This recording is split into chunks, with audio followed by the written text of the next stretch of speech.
지금 전 세계는 미국과 중국 사이에서 적당히 눈치 보는 그런 상황인데요. 자, 이런 상태에서 과연 중국은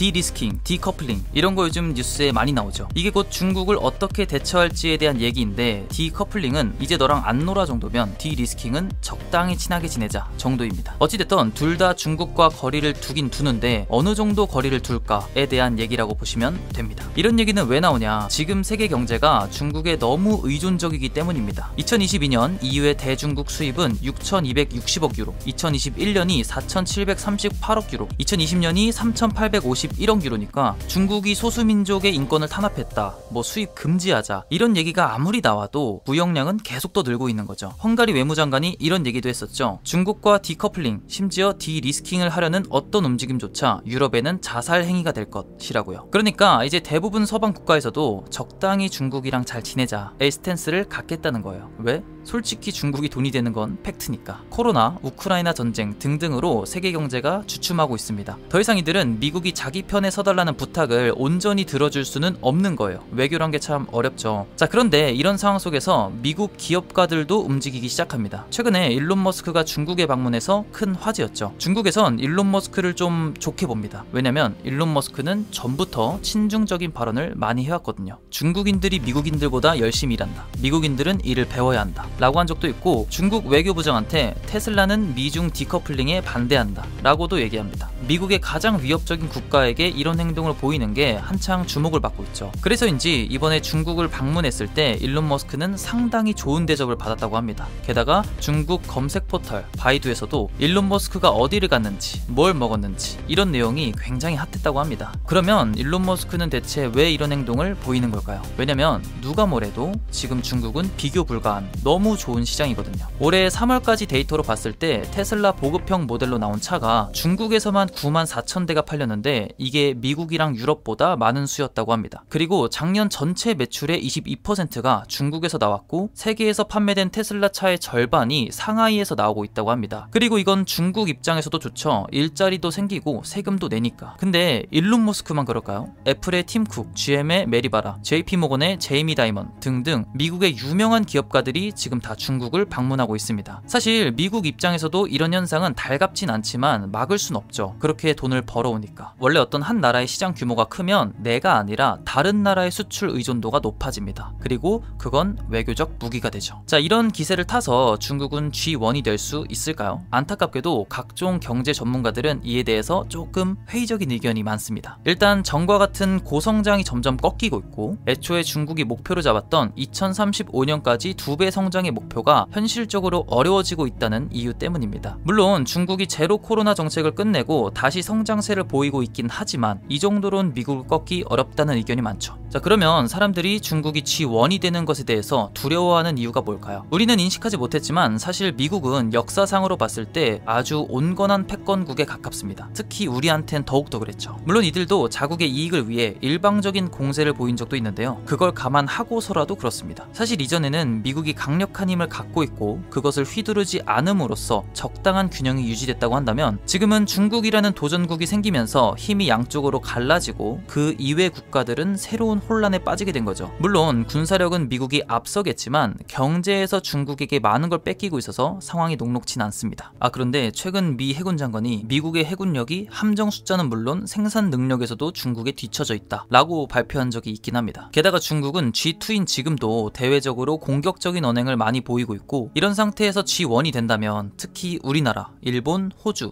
이런 국가, 즉 미국과는 긴밀하지만 중국 입장에서 좀 만만한 국가들은 충분히 보복을 당할 수 있다는 거죠. 그리고 중국은 이 패권 싸움을 미국이 주도하고 있다고 생각합니다. 중국 시진핑 주석이 보아오 포럼이란 곳에서 뭐라고 하냐면, 오히려 중국이 자유무역을 원하고 미국이 뭔가 두려우니까 이데올로기적인 생각을 가미해서 보호무역을 하고 있다, 이런 얘기를 합니다. 디리스킹, 디커플링, 이 단어 자체가 가치 편향적인 건 아닌가. 무역을 할지 말지는 당사자들이 정하는 건데 거리를 어느 정도 둘래? 라고 가스라이팅 하는 거지. 그냥 다 무역하자 그래, 난 준비돼 있어. 이게 중국의 입장입니다. 관세 어쩌고 했던 거 미국이 먼저 시작한 거 아니야? 트럼프 들어오면서 갑자기 25%를 때리는데 우린 가만히 있어? 이런 거예요. 자, 이렇듯 중국은 조금도 미국한테 져줄 생각이 없습니다. 왜냐, 가장 가까운 나라 일본을 통해 배웠거든요. 일본이 잠시 미국의 패권을 위협한 시기가 있었죠. 일본 제품이 미국을 장악하면서 경제가 슬슬 넘어가니까 미국이 플라자 합의라는 걸 해서 인위적으로 엔화의 가치를 높여버려요. 갑자기 일본 제품들이 엄청 비싸지고 여기에 부동산 버블이 터지면서 우리에게 익숙한 잃어버린 몇십 년이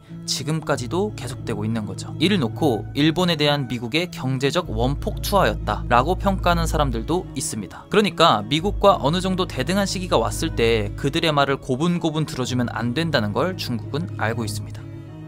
많은 경제 전문가들이 중국이 미국을 이길 순 없다 라고 하긴 하지만 외교 무대에서 중국 얘기가 항상 나온다는 건 정말 중요한 문제라는 거겠죠. 실제로 세계 경제가 성장할 때 중국이 잘 된 경우가 많습니다. 지금 세계 경제 질서는 중국이 많이 주도한다는 걸 알 수 있죠. 그리고 지금 중국은 주변 국가에게 슬슬 물어보고 있습니다. 넌 누구 편이야? 라고요. 점점 더 갈등이 심해지고 있는 지금 우리도 최선의 선택으로 실리를 챙길 수 있었으면 합니다. 오늘 제가 준비한 내용은 여기까지입니다. 여러분들은 어떻게 생각하시나요? 재밌었다면 구독과 좋아요 부탁드리고요. 덕분에 저는 더 유익한 영상으로 다시 돌아오겠습니다. 그러면 오늘은 여기까지.